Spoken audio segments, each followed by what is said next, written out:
అనుకుంటే ఇంతవరకు ఇల్లు రాలేదు, కనీసం ఒక రూమ్ ఆఫీస్ కూడా మా ఇంటి పక్కనే ఫంక్షన్ హాల్ ఉంది, సాయి ఫంక్షన్ హాల్ అని.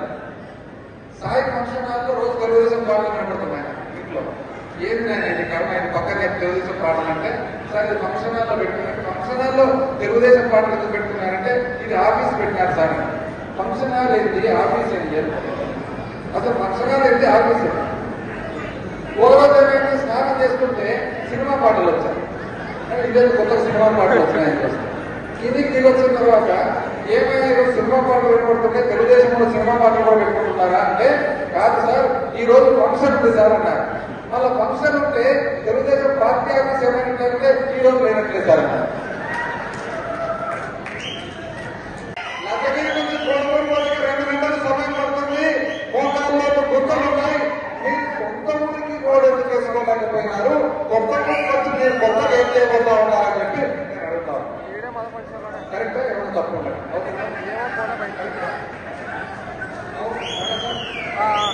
ఇది కాక కొత్తగా అల్లా ఏమన్నారు తెలుసిన, ఇది మా అడ్డ.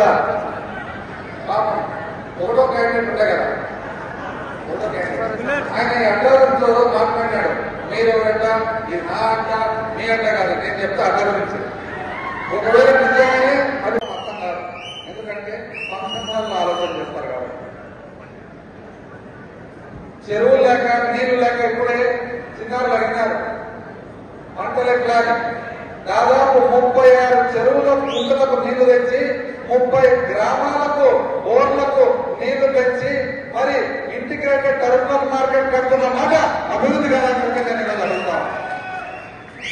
పిల్లలు మీరందరికీ ఉద్యోగ అవకాశాలు ఉంటారని చెప్పి కొత్తకోట దగ్గర institute of driving and traffic research ఒక్కొక్క రాష్ట్రానికి ఒకటే ఒకటి, హర్యానాలో రోహ్తాస్లో, మరి మహారాష్ట్రలో పూనాలో, అదేవిధంగా రాష్ట్రానికి ఒకటైతే ఈ రాష్ట్రానికి సంబంధించిన ఓట్కర్ ఐడెంటిఆర్ మన గవర్నలో కొత్తకోట దగ్గర కడుతున్న మాట మీ భవిష్యత్తు కోసం కాదా, అది అభివృద్ధి కాదని చెప్పి నేను అడుగుతాను. వాళ్ళకి మాత్రం కనపడదు, ఎందుకంటే వాళ్ళ ఆలోచన ఫంక్షన్ హాల్లో ఉంటుంది కదా.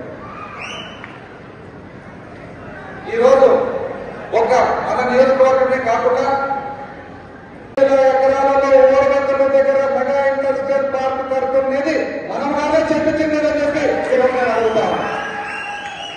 మీరు ఉన్నారు కదా, ముఖ్యమంత్రులు ఉన్నారు, ఉప ముఖ్యమంత్రులు ఉన్నారు, కేంద్ర మంత్రులు ఉన్నారు, మీరు ఎక్కడే కానీ 10 మందికి ఉపాధి కలిగించే పని చేసినారని చెప్పి అడుగుతాను. మళ్ళా పైగా రోడ్లు వేస్తే అభివృద్ధి కాదు, ఉపాధి కలిపేయాలి కదా. సరేనాయన, నాకు చేతనం కానీ ఉపాధి కల్పిస్తున్నా, నువ్వు 10 మంది కంటే ఎక్కడైనా ఉద్యోగ అవకాశాలు కల్పించినా అని చెప్పి నేను అడుగుతాను. ఈరోజు ఓర్వకల్ ఎయిర్పోర్ట్ వచ్చిన తర్వాత ఓర్వకల్లో ఫ్లయింగ్ స్కూల్ తెచ్చి రాబోయే కాలంలో బోయింగ్ కంపెనీ ద్వారా కర్నూలులో పాలిటెక్నిక్ కానీ, ఐటీఐ కానీ, అదేవిధంగా ఫ్లయింగ్ స్కూల్ కానీ పెట్టి బోయింగ్ అంటే కర్నూలు అంటే బోయింగ్ అనే ఉద్యోగ అవకాశాలు తెచ్చే కాలేజ్ ఏర్పాటు చేయడము అభివృద్ధి కాదా అని చెప్పి నేను అడుగుతాను. ఎస్ఏపీ కానీ, ఆర్టిఫిషియల్ ఇంటెలిజెన్స్ కానీ, ఎమర్జింగ్ టెక్నాలజీస్ కానీ, ఇవన్నీ ఏవైతే ఉంటాయో అవన్నీ కోర్సుల కోసము దూరం పోకుండా స్థానికంగా మీ అందరి కోసం ఇక్కడే ఒక ఇన్స్టిట్యూట్ రాబోయే కాలంలో ఏర్పాటు చేసి ఆ ఇన్స్టిట్యూట్ ద్వారా అయితే ఫీ లేకుండా తక్కువ ఫీజులో మీకందరూ కూడా ఇక్కడే భద్రతగా మంచి చదువు నేర్పియాలా, ఒక ఇన్స్టిట్యూట్ స్థాపించాలని చెప్పి ఆలోచిస్తూ రాబోయే కాలంలో పబ్లిక్ సర్వీసెస్ కు అటెండ్ అయ్యేదానికి కూడా, ప్రభుత్వ ఉద్యోగాలకు అటెండ్ అయ్యేదానికి కూడా ఇక్కడ ఒక ఇన్స్టిట్యూట్ రాబోయే కాలంలో ఏర్పాటు చేసేదానికి ప్రయత్నం చేస్తామని చెప్పి మీ అందరూ రాజనుకుంటూ ఈరోజు ఇంత అద్భుతంగా మీరందరూ కూడా ఇంత శ్రద్ధతో నేను కలుసుకుంటున్నాను. ఈ రోజు వాళ్ళు మాత్రం ఖబర్దార్ అంటారు. ఇవన్నీ వాస్తవాలు కాదా అని చెప్పి అడుగుతారు. ఇవన్నీ కూడా పిల్లలు మీకోసం సాధన చేస్తామని చెప్పి అడుగుతాం. ఇదే తెలుగుదేశం పార్టీ పిల్లల భవిష్యత్ అంతా నాశనం చేసేదానికి స్కిల్ డెవలప్మెంట్ స్కామ్ చేసి ఆ స్కామ్ లో 100 కోట్ల రూపాయలు 250 కోట్ల రూపాయలు ఎత్తేసుకుని నిజమా కాదా అని చెప్పి నేను అడుగుతాను. మీ అందరికీ కూడా బాగా తెలుసు స్కిల్లింగ్ అంటే ఏమనేది. నైపుణ్యం అనేది ఇవ్వాలంటే మినిమం 3 నెలలు పడుతుంది. అంతేనమ్మా. ఈ రోజు మనం జోన్ లో కియా కంపెనీ తెచ్చి కియా ద్వారా నైపుణ్యం ఇస్తున్నాం. ఈ రోజు మనం జాడీల ఫ్యాక్టరీలో నైపుణ్యం ఇస్తున్నాం.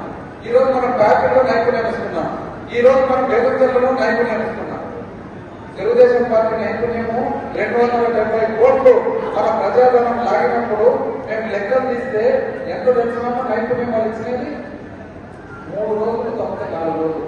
3 రోజులు తప్పితే 4 రోజులు పిల్లలకి నేర్పించడానికి వీలవుతుందమ్మా.